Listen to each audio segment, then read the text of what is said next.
Chapitre 10. Toujours sur l'école de la délivrance. La délivrance de l'esprit religieux. Une des sphères les plus aimées de Satan est une sphère religieuse. Satan est un être très religieux. Étant au ciel, il cherchait à obtenir le culte qui appartenait au Père et, pour cette rébellion, il fut chassé par Michael et les anges. Par conséquent, il n'est pas surprenant que certaines des forces démoniaques les plus efficaces de l'arsenal de Satan soient des unités d'esprit religieux qui tentent d'éloigner les gens du véritable culte à Dieu et de les imiter. Leur fonction est d'imiter la forme de la vie chrétienne, qui est plutôt une imitation spirituelle que l'essence spirituelle de la vie humaine. C'est le succès de cet esprit. Il forge et imite habilement l'œuvre du Saint-Esprit et, sans discernement spirituel, il est très difficile à reconnaître. Pour le reconnaître, la grâce de Dieu et l'action du don de discerner les esprits sont nécessaires. Cet esprit est l'un des plus insidieux qui s'oppose à l'Église du Christ et au puissant mouvement du Saint-Esprit dans l'Église, car il est déguisé en spiritualité et se cache derrière la Sainte Écriture. Pourquoi est-il très difficile pour beaucoup de gens qui sont venus dans une communauté chrétienne de discerner l'effet de l'esprit de religion, et pourquoi peut-elle se sentir très à l'aise dans un environnement religieux?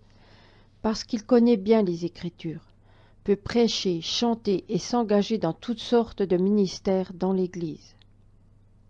Généralement, si nous prenons le monde spirituel, tout esprit au nom est une tâche du monde spirituel.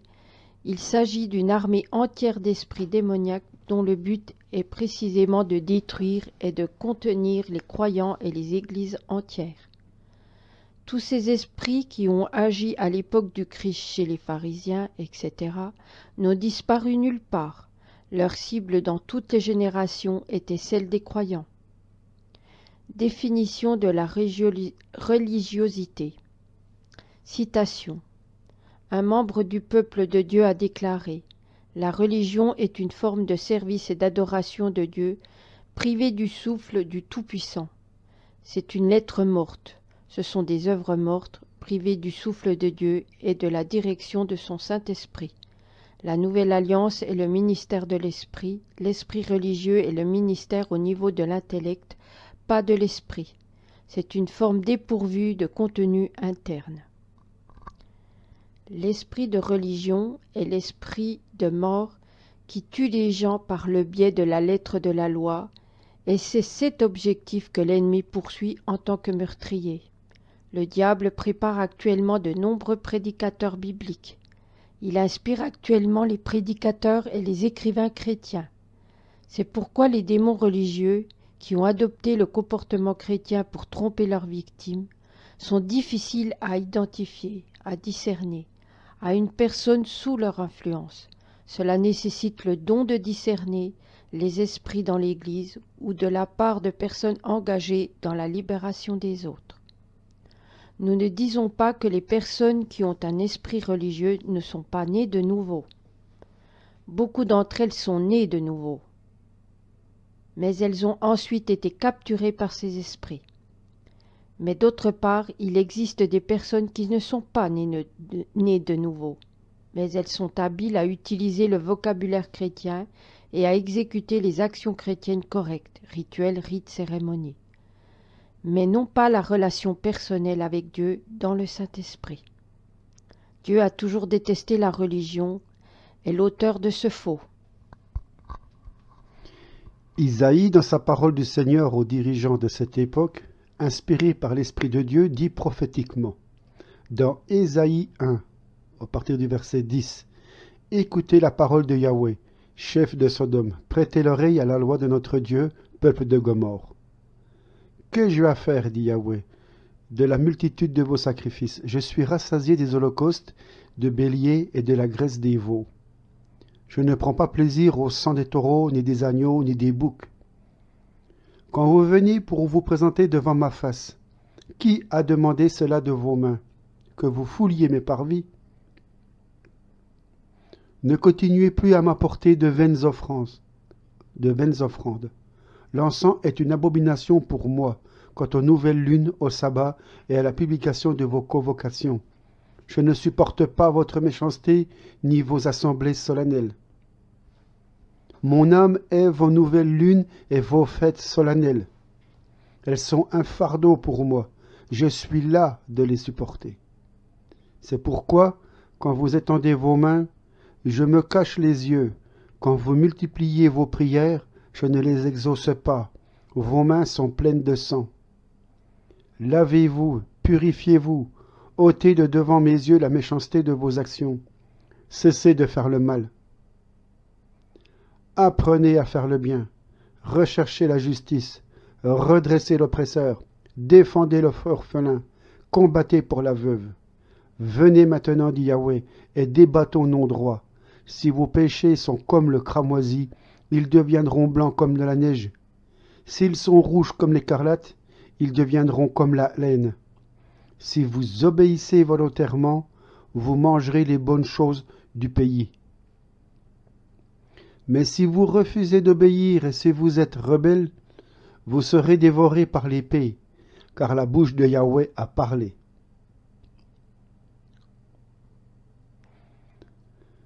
Le Seigneur dit ici prophétiquement que la pratique religieuse sans harmonie de cœur avec lui est une hypocrisie à 100% et une telle dureté pour le Seigneur qu'il ne peut la démolir. Mais néanmoins, le Seigneur promet toujours de bonnes choses aux gens s'ils sont dans la bonne position devant lui et vivent dans l'obéissance à lui. Par le biais de Jésus, Dieu a constamment accusé les pharisiens de leur hypocrisie et de leurs mensonges, parce que telle est la nature de Satan et que la plus grande confrontation a eu lieu avec Jésus. Il était aimé par le simple peuple, mais c'est seulement ceux qui a été liés par l'esprit religieux qui étaient son adversaire constant. Citation de Francis Chan. Si Dieu se préoccupait d'activités religieuses, les pharisiens seraient des héros de la foi. Jésus pouvait regarder le percepteur des impôts, qui humiliait son cœur devant Dieu, confessant ses péchés et approuvant sa sincérité. Puis, regardant le chef religieux qui, dans son hypocrisie, ne pouvait que remercier Dieu de ne pas être comme les autres, alors qu'il était bien pire qu'eux, et condamner son comportement en disant qu'il rentrait chez lui avec sa propre justice injustifiée. Lisez Luc 18 au verset 9 à 14. Une personne religieuse contrôlée par des démons religieux qui remplit les exigences religieuses de A à Z doit également être libérée, tout comme une personne se repentant de l'occultisme, dans lequel il s'est engagé toute sa vie. Parce qu'en réalité, il y a une légère différence entre l'action des esprits occultes contrôlant la vie spirituelle d'une personne et l'action des esprits religieux qui contrôlent également la vie spirituelle, uniquement à travers le comportement savant du comportement chrétien. 2 Timothée 3. À partir du verset 5, ayant l'apparence de la piété, mais n'ayant renié sa force, la force, éloigne-toi donc de tels gens. Maintenant, l'essence du vrai culte. À partir du verset 23, on lit « Mais le temps viendra, et c'est déjà le moment où les vrais adorateurs adoreront le Père en esprit et en vérité, car le Père cherche de tels adorateurs pour lui-même.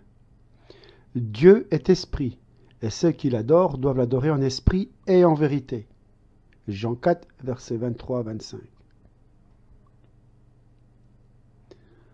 Notre Père et notre Dieu attend ses enfants qu'ils vénèrent comme l'enseigne l'Esprit de vérité. Ces paroles que Jésus a dites à la femme au puits montraient toute l'essence de la relation que Dieu veut avoir avec ses enfants. Il ne devrait y avoir aucune hypocrisie. Ce que nous disons à Dieu devrait être une expression réelle de notre véritable désir et de notre état intérieur, et non de ce que nous croyons que Dieu aimerait entendre de nous. Cela signifie, par exemple, que les démons seront très heureux quand une personne chantera des chansons sur la seigneurie de Jésus, mais ne vivra pas de ce qu'elle chante si bien.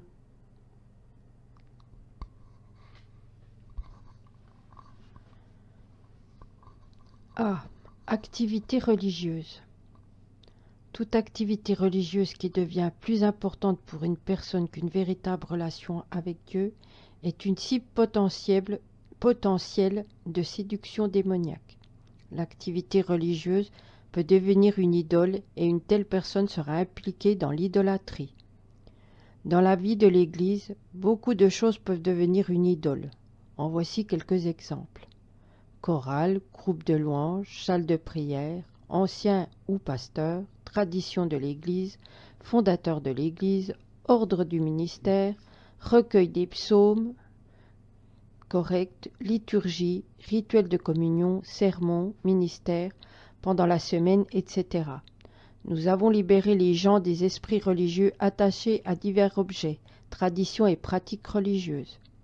Les démons peuvent être dans toutes les directions de l'Église chrétienne, évangélique, baptiste, pentecôtiste, conservateur, traditionnel, charismatique, non charismatique, catholique et dans de nombreuses autres églises. Au fur et à mesure que vous commencez à explorer ce domaine, il devient de plus en plus clair à quel point le don de discernement des esprits est important pour le corps du Christ. Si nous n'avons pas de distinction entre le vrai et le faux, les religieux et les vrais dirigés par le Saint-Esprit, nous pouvons commencer à placer des personnes à des postes de direction dans l'Église sur la base de leur talent ou de la force mentale de la personne, ce qui est très dangereux, ou dans le but d'apaiser les gens, en fait d'apaiser leurs démons, afin d'éviter la réaction qui pourrait en découler. Ils n'obtiendront pas l'endroit désiré.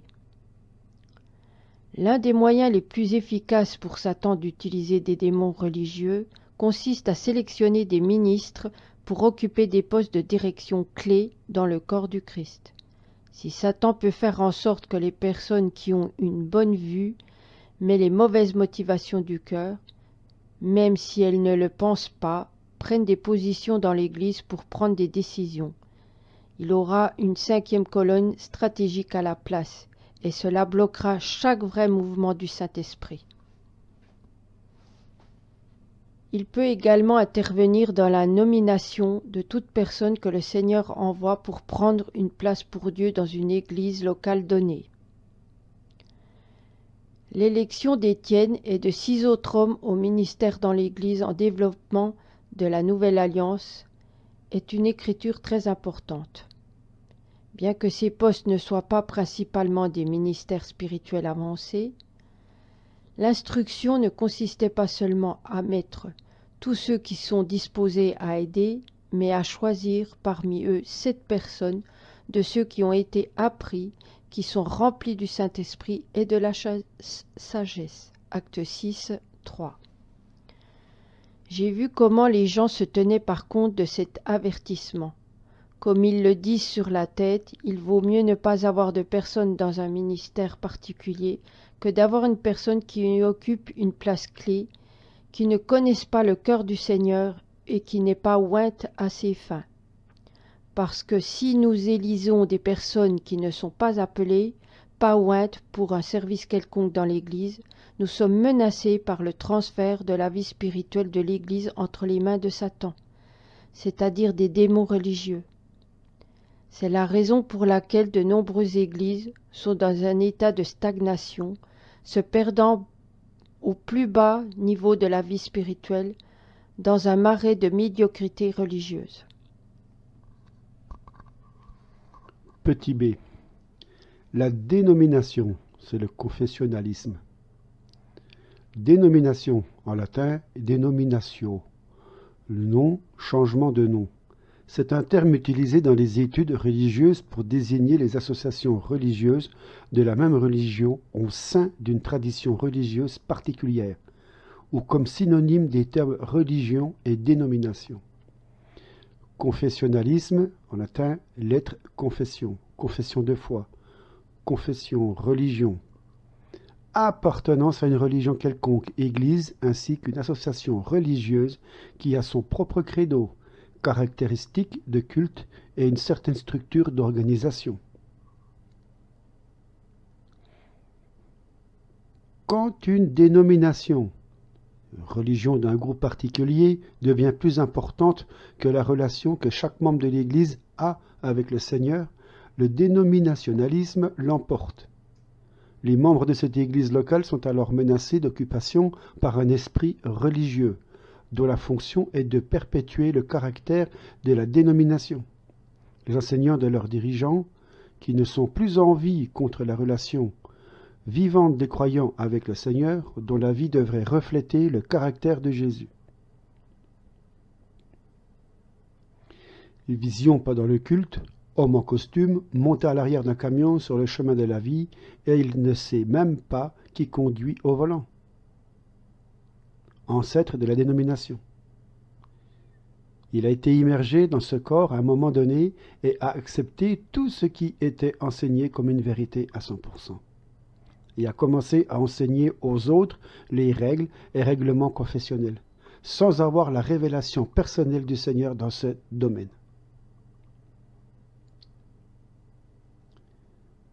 En priant pour la délivrance des gens, des esprits du traditionnalisme associés aux églises baptistes, pentecôtistes, charismatiques et orthodoxes, des démons se tenaient derrière les traditions strictes de ces dénominations.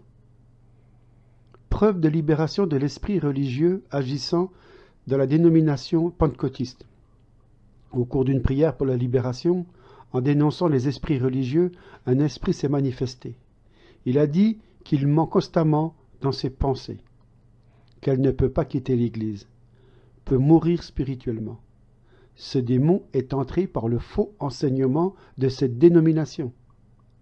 C'était l'esprit de la tradition, le traditionnalisme.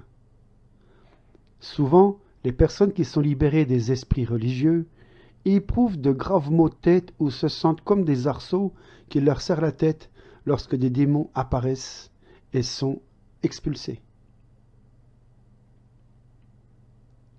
Satan utilisera toutes les portes qu'il pourra utiliser pour envahir les gens et attaquer leur corps, leur âme et leur vie en général. Petit c. Les fausses religions et les hérésies chrétiennes. La ligne de démarcation entre les croyances hérétiques et les fausses religions est à peine perceptible, mais elles existent. La conviction que les chrétiens ne peuvent pas être diabolisés, est inspirée par les démons, est un mensonge conçu pour maintenir les gens en esclavage sans espoir de libération. L'ignorance des ruses de l'ennemi empêche de résister à ces attaques. Il existe de nombreuses croyances hérétiques qui donnent des droits aux esprits religieux démoniaques dont les gens doivent être libérés. Par exemple, les croyances sur la personnalité de Jésus, 1 Jean 4, versets 1 à 3, la création du monde, le paradis et l'enfer, l'ordination et de nombreux autres contraires à l'enseignement biblique peuvent devenir des points d'entrée pour les démons de ceux qui adhèrent. Nous devons faire très attention à ne pas commencer à considérer certaines de nos propres croyances comme quelque chose de plus important que l'autorité de la parole de Dieu.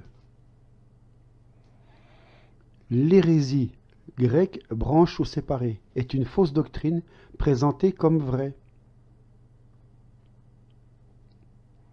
Après avoir accepté une vision non biblique en tant que vérité, un moyen est ouvert pour que l'esprit de séduction entre dans le cœur et conduise l'homme de la vérité à une nouvelle erreur. Les plus évidentes à propos des hérésies chrétiennes sont le mormonisme, témoins de Jéhovah et autres, les antichrétiens dans leur système de croyance, bouddhisme, sikhisme, islam, hindouisme, etc. Ces religions ont souvent un esprit d'antichrist. Ce sont toutes des séductions. Certains d'entre elles ont des centaines et dans certains cas des milliers d'années. Ils ont été inventés par Satan comme moyen de se faire adorer à travers les mensonges de démons religieux. Lorsque les gens se tournent vers Christ d'autres religions, ils doivent non seulement proclamer leur foi en Christ, mais aussi renoncer aux croyances de la religion précédente. Et oui, et aux forces démoniaques qui la sous-entendent.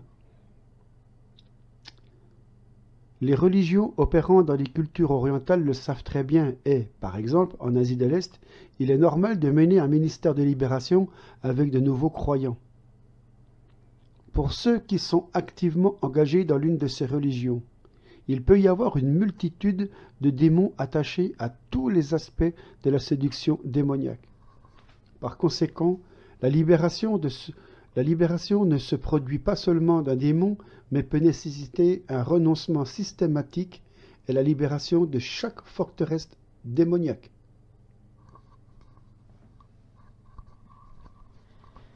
Petit d. Mauvaise attitude envers les Écritures. Satan et ses démons détestent les Écritures parce qu'ils savent que c'est la parole de Dieu inspirée, fait l'autorité, écrite par le Saint-Esprit à travers des personnes. Ils savent que la parole de Dieu est la vérité et que chaque croyant reconnaît ce fait de manière innée.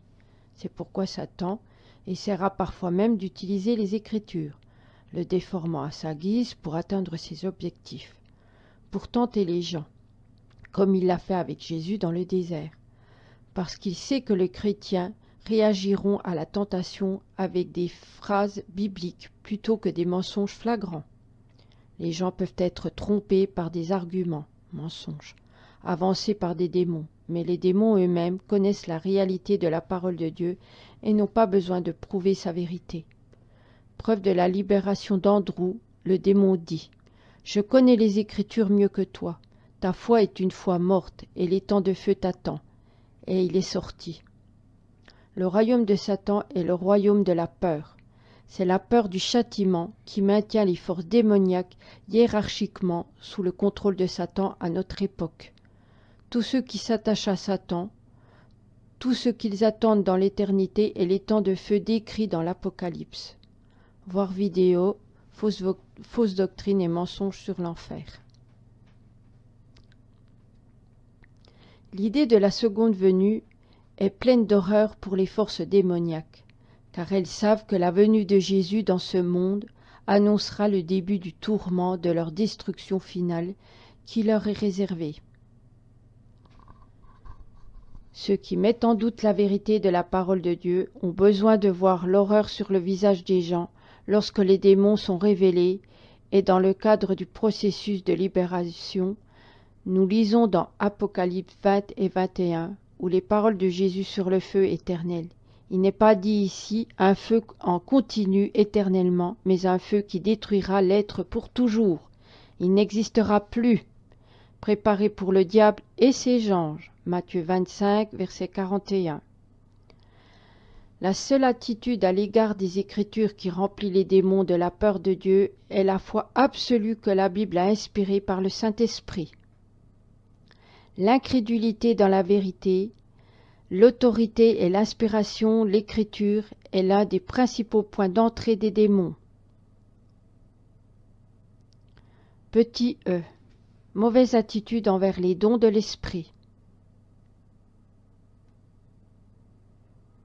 Même dans les milieux qui croient à l'infiabilité des Écritures, il y a des gens qui ont une vision tellement déformée du format du ministère de la Nouvelle Alliance et des dons de l'Esprit qu'ils nient l'existence de ces dons aujourd'hui. Par exemple, ils disent que Dieu a ordonné que les dons de l'Esprit cessent d'agir après que la première génération de chrétiens les eut utilisés pour démontrer la vérité sur Jésus. Depuis lors, tous les chrétiens doivent seulement avoir la foi dans le fait que de telles choses se sont produites une fois. Peut-être prouveront-ils qu'aspirer les dons est la preuve d'un manque de foi? Cette conviction est une négation d'une partie de la parole de Dieu écrite par le Saint-Esprit, et cette erreur religieuse profite au diable. Certains d'entre eux disent que ceux qui utilisent les dons de l'Esprit, surtout le parler en langue, utilisent les services de démons ou sont engagés dans l'occultisme.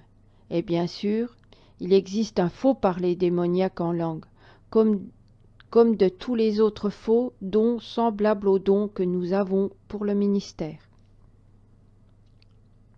L'existence d'une telle séduction ne nie pas que la vérité de parler en langue.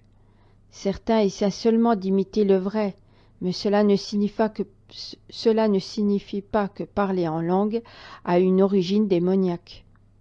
Parmi les personnes qui parlent ou chantent dans l'esprit, il n'est pas difficile de discerner une langue qui ne soit pas de Dieu.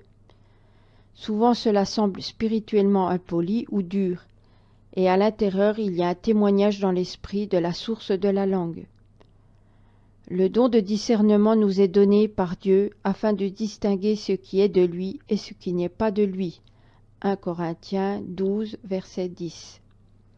Il existe des arguments similaires concernant d'autres dons de l'esprit énumérés par Paul dans 1 Corinthiens 12, Éphésiens 4 et Romains 12 et d'autres lieux. Ne pas accepter que Dieu veuille bénir son peuple par l'utilisation de ses dons et que, en tant que croyants, nous devons agir en eux dans tous les ministères chrétiens et dans le combat spirituel constitue le point d'entrée des démons qui maintiendront l'Église locale dans le cadre d'une routine religieuse en dehors de toute dynamique. Vie remplie du Saint-Esprit. Parfois, on a le sentiment que certaines communautés religieuses sont comme un homme fort lié par des chaînes fixées par un immense château appelé incrédulité. Souvent, la peur parmi les dirigeants submerge leurs yeux tellement qu'ils ne peuvent même pas voir les chaînes et le château, encore moins ouvrir la réunion afin qu'elle devienne vraiment le corps du Christ, fonctionnant dans tous les dons de l'esprit. Et si nous nous déplaçons quelque part sous l'influence des esprits religieux, nous avons toujours la possibilité de reconsidérer nos voies et nos motivations et de monter sur le trône de grâce et de miséricorde pour nous ressourcer dans notre relation avec le Père et être guidés par l'Esprit de Dieu. Prière. Seigneur Jésus, je te remercie d'être mort pour moi sur la croix, pour tous mes péchés, et de ressusciter le 3e jour pour que je sois justifié. Sois le Seigneur de chaque domaine de ma vie, le Seigneur de mon esprit et de toutes mes pensées, mes émotions, mes sentiments, et sois le Seigneur de mes réactions et de ma volonté, de toutes mes décisions et de tout mon comportement. Sois le Seigneur de mon esprit et de ma relation avec toi. Je choisis maintenant de donner à Jésus une place sur le trône de ma vie. Merci pour le fait que ton sang a été versé afin que je puisse être libre. Père, j'avoue que j'ai péché contre toi, ta parole, ta volonté en participant à des œuvres de religion morte, des œuvres de ténèbres. Par décision de ma volonté, je renonce à toute étiquette dénominationnelle. À avouer s'il s'appelait charismatique, pentecôtiste, baptiste, etc. Ainsi qu'à tous les esprits qui se cachent derrière, déclarant que je suis à Christ. Je pardonne complètement toutes les personnes qui m'ont fait supporter le fardeau étranger de la responsabilité, afin que divers ministères non inspirés par toi, je pardonne complètement tous les ministres et les prédicateurs par lesquels j'ai accepté les enseignements religieux auxquels j'étais lié, et je les ai renoncés à leur influence. Je renonce résolument à toutes les conséquences de l'activité religieuse au nom de Jésus et aux forteresses associées à tout enseignement démoniaque qui contrôle ma vie par le contrôle et la peur. Je renonce à tous les liens spirituels qui ont été établis entre moi et les ministres des églises qui contrôlent ma vie à travers ces enseignements. Avouez-les et renoncez à des relations malsaines. En tant qu'enfant de Dieu, je proclame que le pouvoir du sang de Jésus me libère des conséquences des péchés religieux et accepte ma liberté complète au nom de Jésus.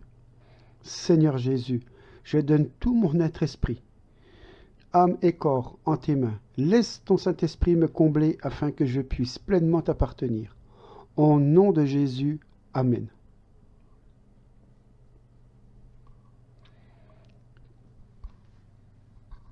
Prière de libération. Satan, par décision de ma volonté, je ferme les portes de ma vie pour toute entrée que tu avais précédemment reçue par des péchés religieux. Je déclare au nom de Jésus qui t'a vaincu au calvaire que tu n'as plus le droit de me déranger dans ces affaires qui viennent d'être confessées, dans lesquelles je me suis repenti et pardonné et dont j'ai maintenant été nettoyé par le sang du Seigneur Jésus-Christ. Je commande à tous les esprits religieux qui sont entrés dans ma vie pour me contrôler de sortir maintenant. Contrôle d'esprit, de contrôle et religieux, tu es vaincu. Sors. Esprit de dénominationnalisme, dehors. Esprit derrière des enseignements religieux diaboliques, sort. Contrôle religieux de ministres, sort. Esprit derrière l'hérésie et délire, tous les démons religieux, sortez. L'autorité est la puissance d'un véritable disciple de Jésus-Christ. Dans le cadre de ces études sur la délivrance, ce sujet est primordial. Nous devons savoir notre fondement, sur quoi que nous nous basions pour exercer notre autorité, le pouvoir et la puissance. En tant que l'Église, les membres du corps du Christ, chacun de nous, nous sommes des participants de la guerre de deux royaumes. Ce qui comprend cela, qui à la révélation de ce fait dans sa plénitude sera capable de résister à Satan, comme il est écrit, Jacques 4, verset 7. Soumettez-vous donc à Dieu, résistez au diable, et il fuira loin de vous. Lorsque vous avez la révélation sur la victoire et sur l'autorité de Jésus-Christ, l'ennemi fuira loin de vous. Peu importe où vous êtes, dans n'importe quelle circonstance, il y a une grande différence entre faire des déclarations de la victoire et de marcher dans la victoire. On peut observer qu'il y a des chrétiens qui proclament ces déclarations, mais leur vie n'est pas victorieuse. Vous pouvez confesser que vous êtes victorieux en Jésus-Christ, que vous êtes libre, mais dans la réalité, selon des faits de votre vie, ce n'est pas vrai. C'est pourquoi, pour qu'on puisse être réellement victorieux, nous devons être fondés sur le bon fondement de l'enseignement bibliquement argumenté. Souvent, on rencontre des chrétiens qui n'ont pas mis le bon fondement biblique et qui vivent la défaite et l'écroulement à cause de cela. Même après avoir démarré le ministère quelconque, 10 ans, 20 ans et 30 ans après, ils subissent les pertes. Parce que la parole de Dieu appelle cela une construction de l'édifice spirituel. Mais si elle est construite sur un fondement qui n'est pas solide, elle ne pourra pas tenir au moment de la tempête. Aujourd'hui, beaucoup se trouvent dans la captivité et ne sont pas libres, non pas parce que l'ennemi est fort, mais parce que ces croyants ne sont pas affermis dans cette révélation. Ce qui est ce qu'on a en Jésus-Christ. Voilà pourquoi on va voir plusieurs passages pour mettre un bon fondement solide. C'est une révélation stratégique sur l'autorité du croyant et de ce que nous avons dans le nom de Jésus, contre qui nous menons notre combat. Notre combat est contre Satan et son armée, ses agents, les esprits impurs, les démons. Satan est leur commandement supérieur. La Bible lui donne plusieurs noms. Accusateur, le père du mensonge, le serpent ancien, le dragon, meurtrier. Un de ces noms que Jésus a nommé, c'est le prince des ténèbres. Le mot prince signifie seigneur, donc il est le seigneur des ténèbres. C'est le seul endroit où Satan est réellement au pouvoir et où il est le maître et peut gouverner pleinement, c'est les ténèbres. Nous devons nous rappeler que Jésus-Christ a dépouillé Satan et son pouvoir lorsqu'il a été à la croix. Souvent on cite Colossiens 2, verset 14. Il a effacé l'acte qui était contre nous, qui consistait en des ordonnances et qui nous était contraire, et il l'a entièrement aboli en le clouant à la croix. Il a dépouillé les principautés et les autorités et les a exposées publiquement au spectacle en triomphant d'elles par la croix. Dans les autres versions, il est traduit que Jésus a cloué la liste de nos dettes qui inclut nos péchés, les malédictions, nos défaites et nos maladies. Il les a annulées, effacées, rayées, et par ce moyen, Jésus a enlevé tout le pouvoir que Satan avait. Par le moyen de son sacrifice, Jésus l'a complètement dépouillé. Ceux qui comprennent que Satan a le pouvoir à une seule condition, à cause du péché, aujourd'hui ils peuvent marcher dans la liberté totale, car il opère seulement là où il a été permis, c'est-à-dire dans les ténèbres. Si vous regardez la traduction du mot ténèbres du grec, une des traditions dites l'ignorance. Nous savons que la parole de Dieu est appelée la lumière, puisqu'elle apporte la connaissance de la vérité. Mais absence de cette connaissance, absence de la lumière, est ténèbres. Donc, Satan est un prince de l'ignorance. Si quelqu'un n'est pas éclairci par la parole de Dieu, il est sous la gouvernance de l'ignorance, des ténèbres. Alors nous allons éclaircir par la parole de Dieu ce sujet sous l'autorité d'un croyant en Jésus-Christ pour être efficace dans nos combats, pour les délivrances et les guérisons, et pour toutes les sphères où nous avons des besoins. On cite souvent ceci, dans Marc 11. Amen, je vous le dis, si quelqu'un dit à cette montagne, quitte ta place et jette-toi dans la mer, et s'il ne doute pas dans son cœur, mais croit que ce qu'il dit se fera, tout ce qu'il aura dit lui sera fait. C'est pourquoi je vous dis, tout ce que vous demanderez en priant, croyez que vous l'avez reçu et vous le verrez s'accomplir.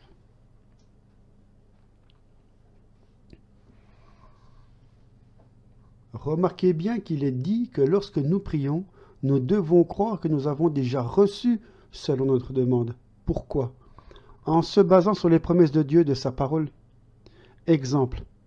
Quand est-ce que nous étions guéris? Certains vont dire il y a 2000 ans, quand Christ est mort à la croix. C'est vrai aussi, chronologiquement dans l'histoire.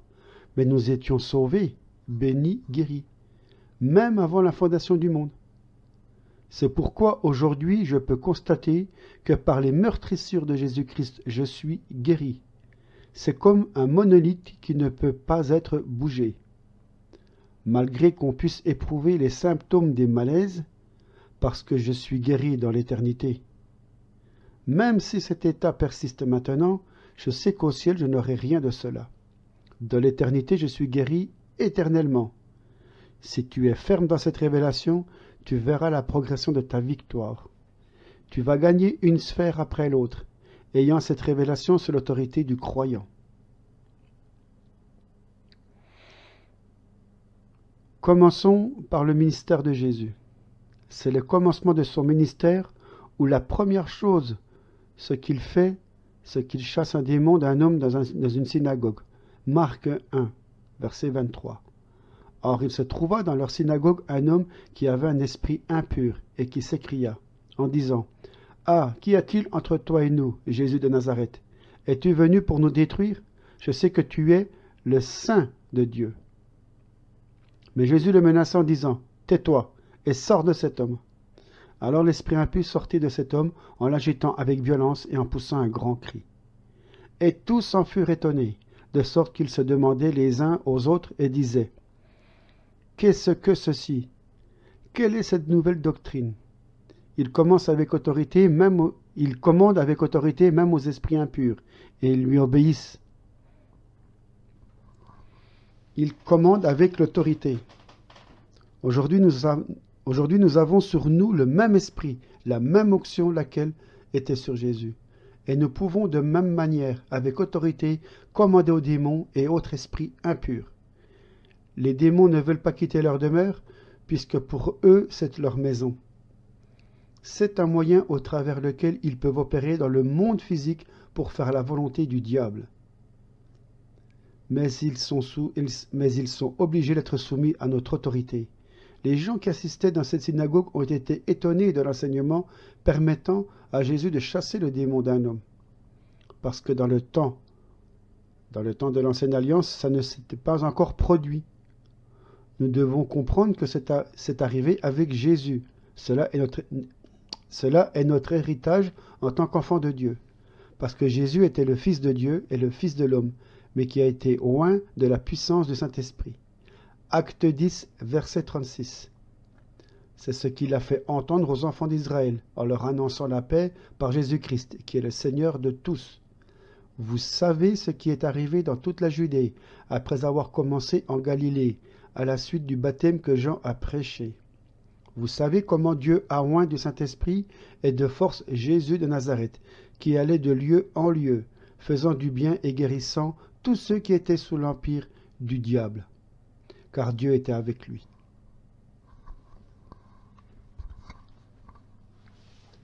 Jésus est venu annoncer la paix. Qu'est-ce que ça veut dire? Prêcher l'Évangile, annoncer la bonne nouvelle, la réconciliation avec Dieu. Pour faire cela, Dieu l'a oint de son esprit et de sa puissance pour qu'il puisse aller délivrant des démoniaques, guérissant les malades et même ressuscitant les morts. Dieu n'a jamais changé le format de la prédication de l'Évangile. Les gens religieux ont changé, mais pas Dieu. Si nous ne faisons pas comme Jésus le faisait, nous avons changé le standard de Dieu. Sa prédication n'était pas limitée par les paroles seulement. Ceci a été accompagné par la puissance surnaturelle en faisant des prodiges, des miracles. Jésus hier, aujourd'hui et éternellement le même. Il n'a rien changé. La religion change des choses, mais pas Dieu. C'est pourquoi aujourd'hui nous devons revenir à son format et à son standard qui a été donné à l'Église. Si le standard de Dieu ne soit pas repris, l'Église ne peut pas sauver le monde. Parce que le monde n'a pas besoin de belles paroles et de belles philosophies sans force. Le monde a besoin de Jésus-Christ. Le monde a besoin encore aujourd'hui de recevoir la délivrance de toutes sortes de captivités, besoin d'être guéri et recevoir les prophéties directement de Dieu. Tout est disponible pour nous, il faut juste en croire fermement. Et si nous croyons en cela, la prochaine étape est de tout mettre en pratique. Souvenez-vous que la parole nous dit ceci. Marc 16, verset 20. Et eux étant partis prêchèrent partout, le Seigneur travaillant avec eux et confirmant la parole par les signes qui l'accompagnaient. Donc notre prédication doit être conformée par les miracles. Nous devons obéir au commandement d'aller faire de toutes les nations des disciples en enseignant tout ce que Jésus a enseigné à ses apôtres. Maintenant, pour mieux comprendre cette révélation sur l'autorité du croyant, nous devons revenir au commencement dans le livre de la Genèse, à la création du monde. En fait, Dieu a créé le monde spirituel et le monde physique. Dieu est esprit, et ses adorateurs adorent en esprit et en vérité. Jean 4, verset 24. Dieu est esprit, et il faut que ceux qui l'adorent en esprit et en vérité. Aussi, il existe les anges, esprits au service des enfants de Dieu. Hébreux 1, verset 14. Ne sont-ils pas tous des esprits administrateurs, envoyés pour exercer un ministère en faveur de ceux qui doivent recevoir un héritage le salut? Les anges sont envoyés par Dieu pour servir à ses enfants. Ils ne sont pas visibles physiquement, mais ils sont souvent là lorsqu'on exerce la délivrance de quelqu'un. Ils aident réellement lorsque nous prions pour quelqu'un au moment de la délivrance. Ils retiennent les démons qui se manifestent pour qu'ils ne causent aucun dommage physique à personne. Un peu de l'angéologie. Dans la parole de Dieu, on peut retrouver 3 types d'anges comme minimum. La première catégorie, c'est ceux qui sont sous l'administration d'archange Gabriel, les anges responsables pour la livraison des messages importants. Par exemple, Daniel a eu la difficulté de comprendre ou interpréter la révélation qu'il a reçue. Pour lui donner cette réponse, Dieu lui a envoyé Gabriel. Deuxième exemple, Gabriel est envoyé à Zacharie pour annoncer la naissance de Jean-Baptiste, ainsi qu'à la Vierge Marie, annonçant qu'elle va porter le Saint, le Fils de Dieu Jésus. L'autre catégorie d'anges est sous l'administration de l'archange Michael. Ce sont des anges guerriers. Ils ont la responsabilité de combattre pour le peuple de Dieu, et aussi Michael est appelé encore le gardien d'Israël. Une autre catégorie qu'on trouve dans la parole, c'est un ex-chérubin, Lucifer, porteur de la lumière ou fils de l'aube. Il a été le plus beau parmi les êtres créés, avec un grand pouvoir rempli de sagesse, etc. Et nous lisons Ésaïe 14, Ézéchiel 28, où on nous dit qu'il a tenté de s'approprier l'adoration comme s'il est Dieu, en voulant prendre la place de Dieu. Nous savons que Dieu n'a pas toléré cette révolte et a envoyé Michael avec son armée pour chasser ce chérubin du ciel. Lucifer eut le pouvoir et la puissance, lesquels il a utilisés évidemment selon ses fonctions. Mais on va s'attarder sur 2 mots, le pouvoir et la puissance. Ces 2 mots ne signifient pas la même chose. Luc 9, verset 1. Et ayant convoqué les 12, il leur donna puissance et autorité sur tous les démons et pour guérir les malades. Verset 2, les a envoyés prêcher le royaume de Dieu et guérir les malades. Pour mieux illustrer, prenons l'exemple du boxeur. Il a la puissance et le pouvoir à frapper lorsqu'il est sur le ring, mais pas en dehors du ring, car s'il va frapper quelqu'un en dehors du ring, il sera condamné à prison. Mais dans le cadre de cette compétition, selon le contrat qu'il signe, il peut même tuer son adversaire sans aucune pénalité. Après avoir été chassé du ciel, Lucifer reçoit un nouveau nom, conformément à sa nouvelle nature, à savoir l'adversaire de Dieu, Satan. À cause de cela, son pouvoir, son autorité a été enlevé dans le monde spirituel. Il a encore la puissance, mais plus le pouvoir. Mais il veut avoir le pouvoir. Il y a encore sa puissance, mais il est limité dans son pouvoir, dans son autorité. Si nous lui laissons cette autorité, il va profiter. Si nous choisissons de demeurer dans les ténèbres, là où il est le prince, le gouverneur, évidemment, il va œuvrer dans sa plénitude, dans son pouvoir. Si nous manquons de la lumière dans n'importe quelle sphère de la vie, ou si nous restons dans le péché volontaire, tout, c'est les ténèbres. Revenons à la création. Dieu a créé la terre et tout ce qui la remplit. Et il a créé l'homme comme la couronne de toute la création, à son image et à sa ressemblance. Genèse 1, verset 27. Dieu créa l'être humain à son image. Il le créa à l'image de Dieu. Il les créa mâle et femelle.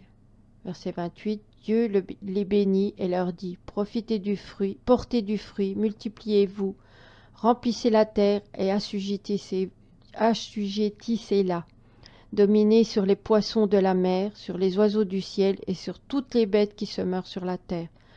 Dieu donne à l'homme la domination sur la création, mais sauf la domination sur les hommes évidemment. Nous ne devons pas dominer les uns les autres, mais sur tout le reste de la création, oui. Dieu nous a bénis pour recevoir la récolte de la terre, avoir le bétail et les sources naturelles duquel on peut en tirer le profit.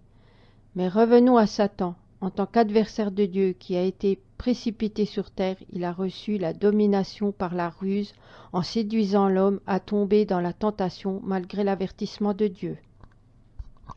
Genèse 2, à partir du verset 16.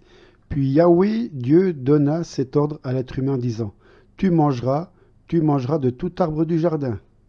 Mais quant à l'arbre de la connaissance de ce qui est bon ou mauvais, tu n'en mangeras pas, car le jour où tu en mangeras, tu mourras.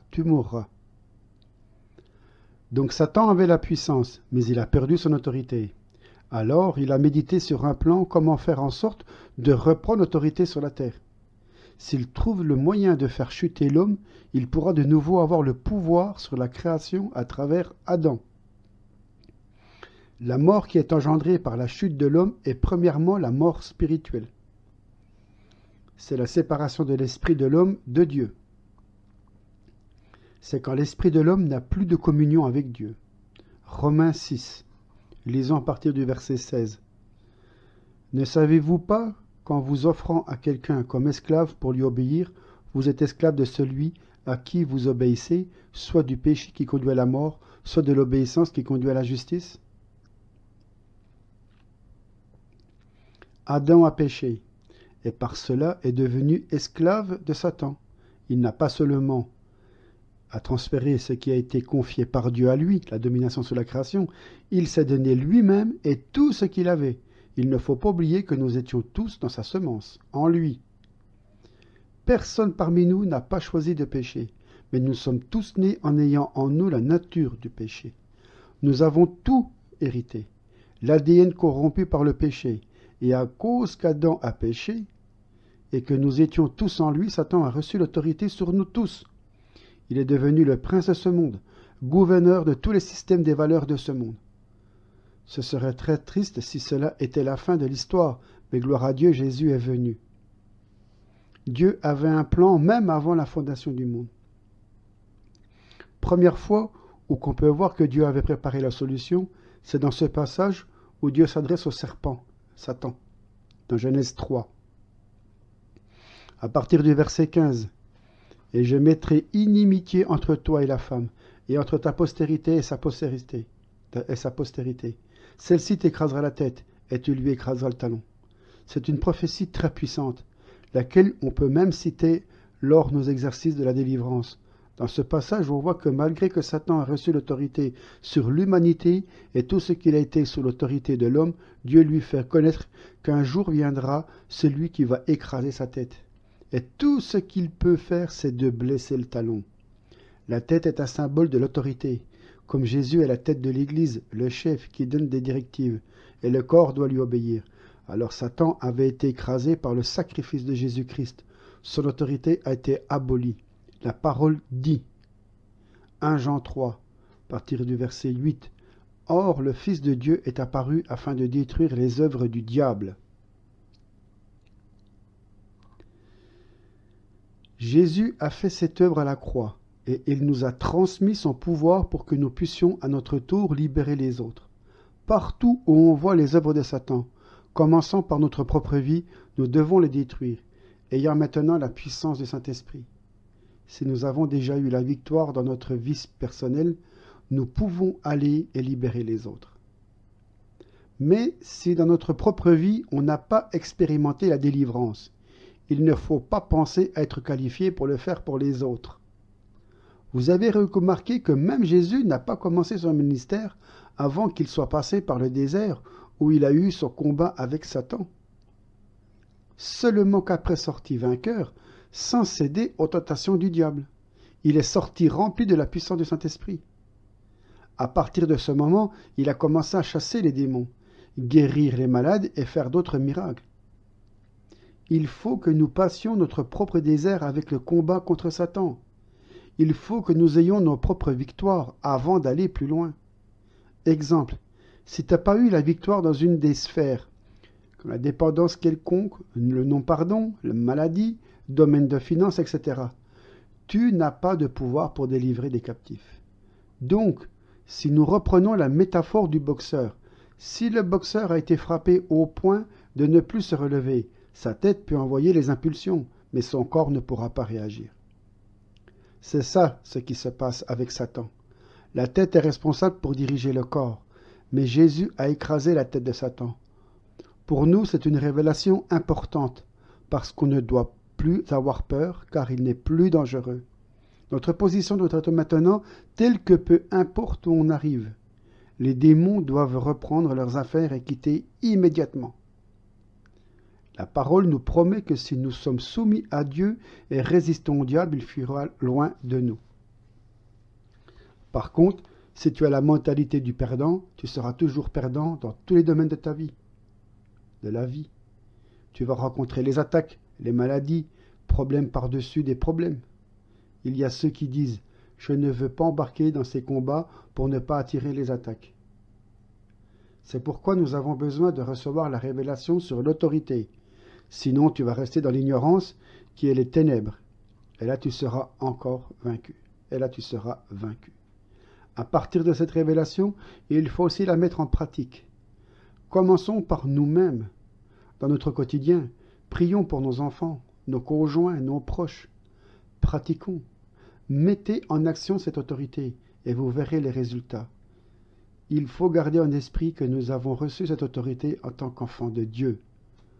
Jean 1 à partir du verset 11. Il est venu chez les siens et les siens ne l'ont point reçu. Mais à tous ceux qui l'ont reçu, à ceux qui croient en son nom, il leur a donné le pouvoir de devenir enfants de Dieu. Nous avons le pouvoir en tant qu'enfants de Dieu, en tant que les disciples de Jésus, et nous avons le pouvoir dans le nom de Jésus-Christ. C'est pourquoi, si nous sommes des représentants du royaume de Dieu et de son autorité, voilà pourquoi les démons haïssent cette révélation. Satan a peur que nous ayons cette révélation. Il fait tout ce qui est possible pour tenir les gens en captivité. Il va faire peur ou essayer de détourner, mais pas permettre à recevoir la révélation sur l'autorité du croyant. Mais si tu l'as reçue et tu es affermi dans cette révélation, tu verras la victoire. Pour mieux comprendre comment ça fonctionne, imaginez ceci. Satan a l'autorité sur tous les pécheurs. C'est là où il peut pleinement utiliser sa puissance légalement. Mais Jésus, avec tous les fils et filles de Dieu, a l'autorité sur toute la création, incluant Satan avec ses démons. Jésus n'a jamais commis un péché. Il n'était même pas né de la semence d'Adam. Donc, Sa nature était directement du Saint-Esprit, du ciel. Jésus est représentant de l'autorité du ciel sur tous les systèmes de valeurs que Satan a imposés à l'humanité. C'est pourquoi seulement Jésus a pu vaincre Satan, et c'est pourquoi il a pu résister dans le désert. Luc 4. Et le diable, l'ayant emmené sur une haute montagne, lui montra en un instant tous les royaumes de la terre. Et le diable lui dit, je te donnerai toute cette autorité et la gloire de ces royaumes, car elle m'est livrée, et je la donne à qui je veux. Si donc tu m'adores, elle sera à toi.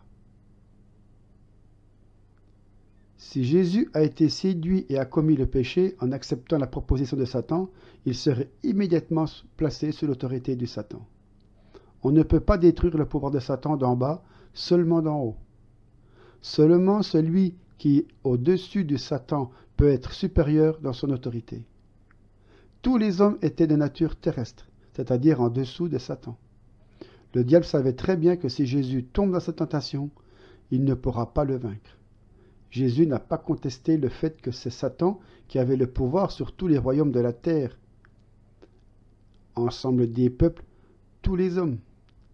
S'il accepte, il peut devenir le gouverneur des royaumes de tous les hommes, mais sous le pouvoir de Satan au-dessus pareil. C'est pourquoi il fallait refuser, et surtout que Jésus savait très bien qu'il avait le pouvoir sur toute la création.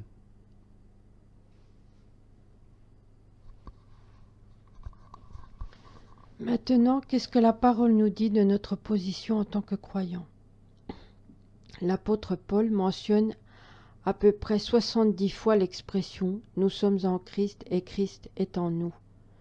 Nous devons nous imprégner de cette vérité. 1 Jean 4, verset 4. Mes petits enfants, vous êtes de Dieu et vous les avez vaincus, parce que celui qui est en vous est plus grand que celui qui est dans le monde. Nous sommes unis avec Jésus à partir de sa mort à la croix, à sa résurrection et dans sa position actuelle au ciel. Galates 2, verset 20.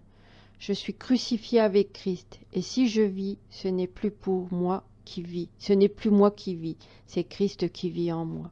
Si je vis maintenant dans la chair, je vis dans la foi au Fils de Dieu, qui m'a aimé et qui s'est livré lui-même pour moi. Où est Jésus présentement? À la droite du Père. Éphésiens 2, verset 5.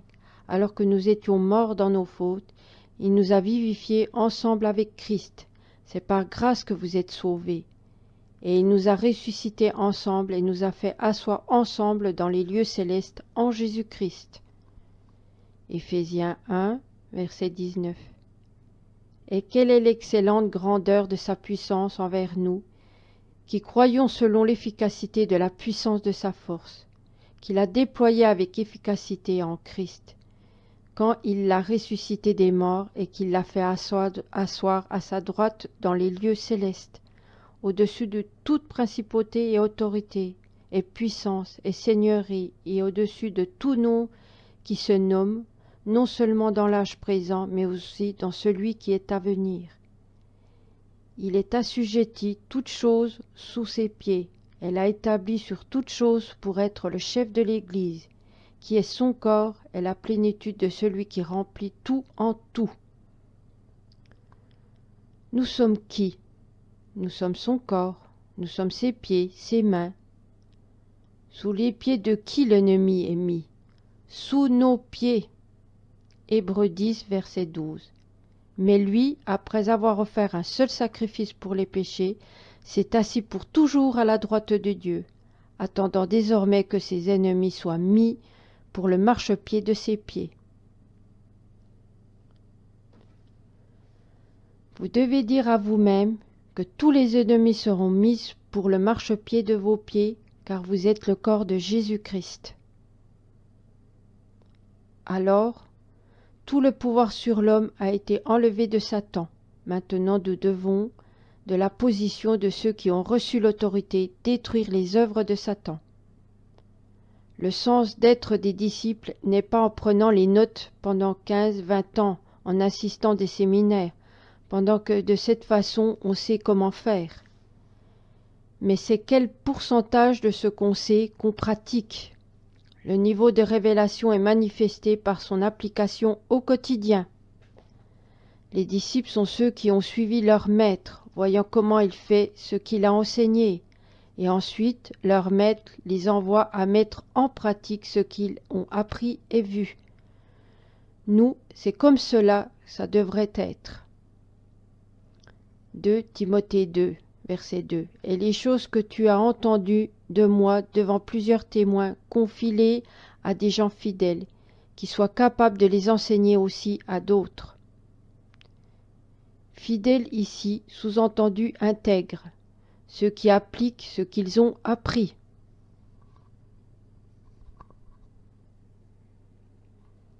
Jean 14, verset 12. Amen, amen, je vous le dis. Celui qui croit en moi fera les œuvres que j'ai faites, et il en fera même de plus grandes que celles-ci, parce que je m'en vais au Père, vers mon Père.